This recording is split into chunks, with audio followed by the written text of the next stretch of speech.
have just seen Marvel's Quantumania, and the social media embargo has lifted, which means it's time for a business discussion. I can't tell you if I personally liked or disliked the movie until the review embargo lifts on February 14th. But let me just say, there are good movies that fail and bad movies that succeed, but also bad movies that fail and good movies that succeed. And that's a lot what Kang sounds like throughout this whole film.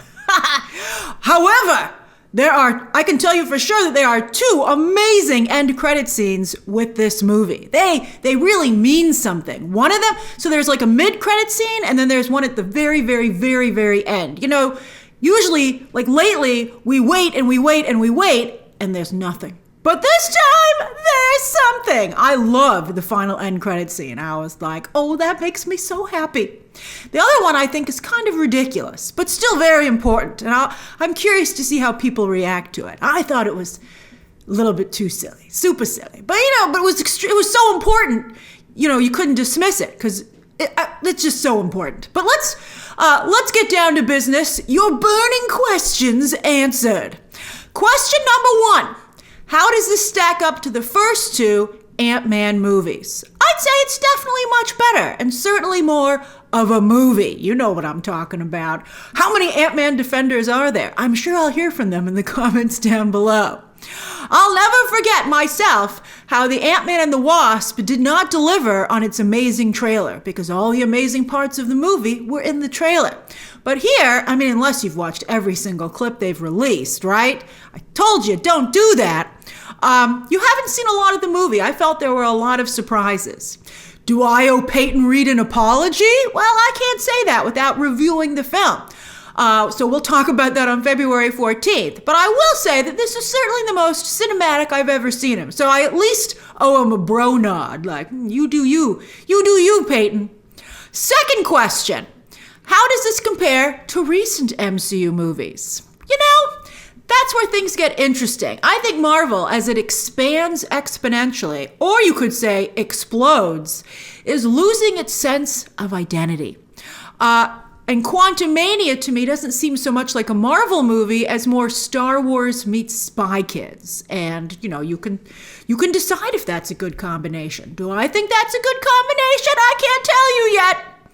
But as for Marvel's branding, when it feels the most Marvel is when it's borrowing heavily from Tony Stark. Tony Stark must have made his tech open source because, I don't know. It was one thing when Peter Parker was doing it because he was Iron Man's protege, but I know that annoyed even some of you already. But I gotta tell you, I don't care for it. Tony Stark is special. They're giving his tech to everybody. It was over in Wakanda forever. Now it's over here. I don't like it. I will also say that Quantumania evokes a lot of different franchises. Not just Spy Kids and Star Wars, but also Avatar, Dune, and even Honey, I Shrunk the Kids. That leads to our next question, third question. What kind of box office are we talking about here? Recently, I've been saying that for an MCU movie not to embarrass itself these days, you know what I'm talking about. Some of you will be like, a movie can't embarrass itself, Grace. Yes, it can. It needs to pass 800 million, I would say, worldwide. And the first two Ant-Man movies did not even come close to that. Will Quantumania? Well, I think the family aspect is real nice. I liked that about this movie. This is a great movie for families with children of all ages because it's generational. You've got basically almost kids, parents, and grandparents. So kids, teenagers, and even grown-up children. It's one thing to look out for your teammates, but it's a whole other thing to look out for family members. And I think you really feel that in this movie. So that was a nice change of pace for superhero films. In fact, my own parents, who haven't seen a single MCU movie in theaters since Shang-Chi, which they loved, but they haven't cared. They're superheroed out. I think I've told you that before. I'll say it again. They're like, I told them the new DC slate and their eyes just glazed over. They were like, we don't even know what you're talking about. They were like, Superman? We kind of like Superman, but who's in it? I was like, I don't know. They haven't decided yet. But anyway, They haven't even bothered to watch any of them when they get to Disney Plus. I do think they checked out Multiverse of Madness, actually, and I know that I'm sorry to say that they are not Wanda stans like myself. They don't dislike Wanda, but they thought the movie was just all over the place. So yeah, I guess that's the last Marvel movie they saw, but they skipped everything between that and Shang-Chi. But you know what? They saw this trailer and they were like, we'd like to see that. So I did get tickets for us opening weekend. We'll see if they change their minds. They're skittish.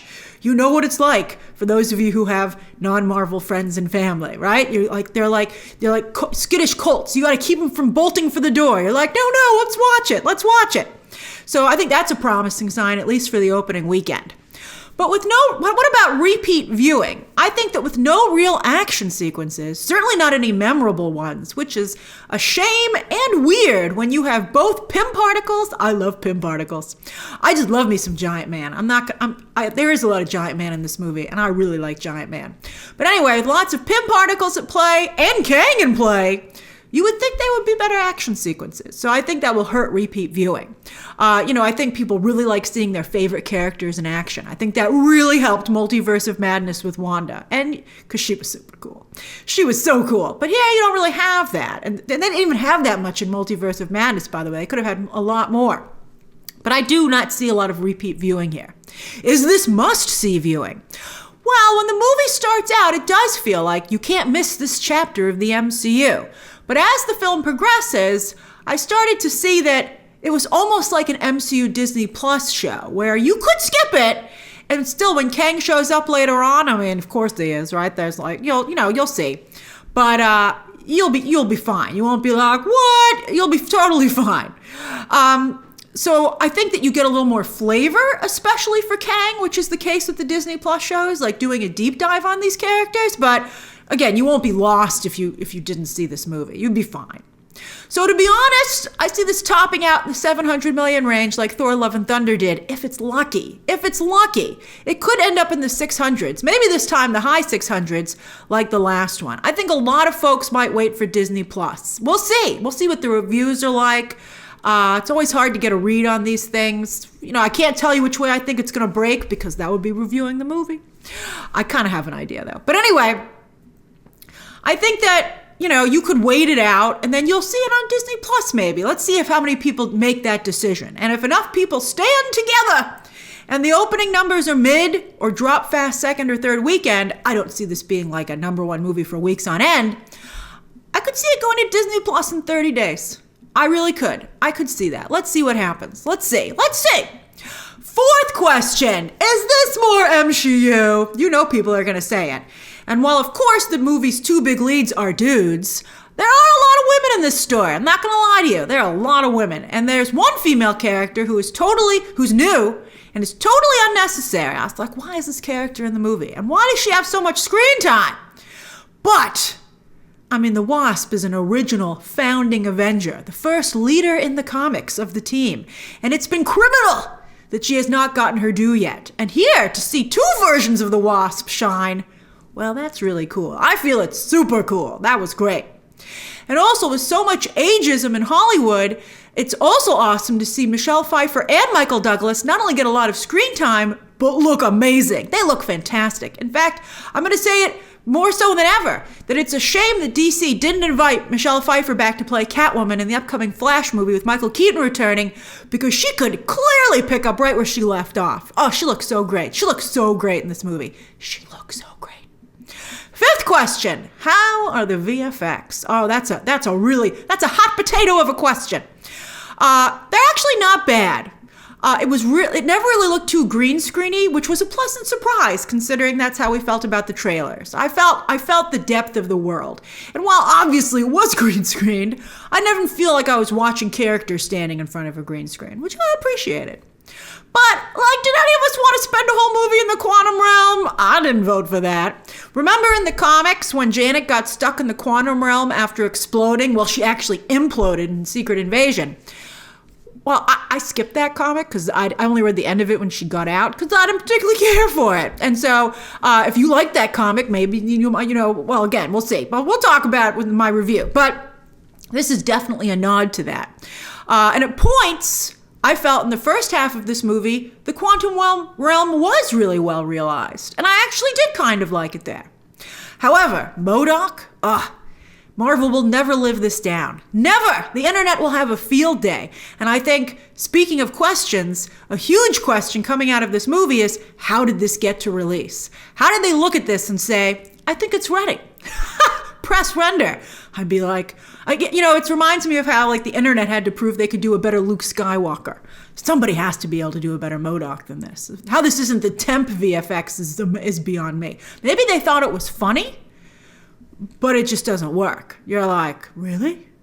All right, so 6th question. How is Jonathan Majors? Do we have the next great Marvel villain? Oh, fake out. I can't answer that just yet. You'll have to wait for my review because, again, this is the business discussion. I wanted to address that in this video, but I don't think that I can without being reviewing. All right, so be sure to come back on February 14th to find out what I personally think of the movie. Sometimes I love some clunkers, and sometimes I don't agree with the movie that everybody loves. So you don't know what I'm gonna say. Say what you think I'm gonna say down below. And then of course when the movie opens, spoiler coverage. Not just a spoiler review, but videos talking about those 2 end credit scenes. Oh boy!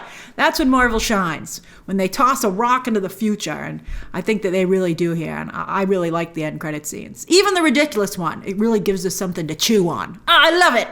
All right, so share your thoughts right now down below. Subscribe today so you don't miss any of those videos. And of course, as always, you can check out some more videos that are ready right now.